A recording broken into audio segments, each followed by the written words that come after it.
Hindi pa rin nawawala mga pasaway sa kalsada, kasama na ang ilang nagmomotor na tila walang pakialam sa kaligtasan. Kasama sa kanila ang ilang nagpapatupad mismo ng batas. Nakatutok si Bernadette Reyes. Mga tagapagpatupad sila ng batas trapiko pero ang dalawang taga-MMDA na ito walang helmet habang nagmumotorsiklo. Nasa Ross Boulevard, Maynila ang dalawa nang makuna ng litrato. Sa stoplight, tinanong daw sila ng uploader kung bakit wala silang helmet. Hindi raw agad naintindihan ng rider dahil naka-headset pa raw ito.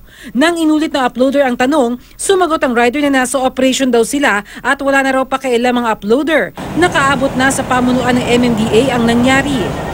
Sinermonan daw ni MMDA Chairman Danilo Lim ang dalawa na nakilalang sina Armando Lopez at Rodrigo Dayota. Pinagsabihan sila tungkol sa pagsusuot ng helmet at tamang pakikitungo sa mga motorista. 3 menor de edad naman sa San Fernando, Pampanga ang nagkasya sa iisang motorsiklo.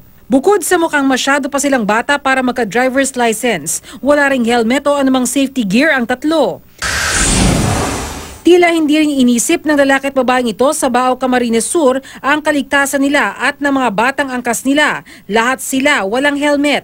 Nakasandwich ang mga bata sa gitna ng rider at ng babae. Ang isang bata nakatayo pa. Ayon sa Land Transportation Office, malinaw na paglabag ang mga insidenteng ito sa Children's Safety on Motorcycle Act.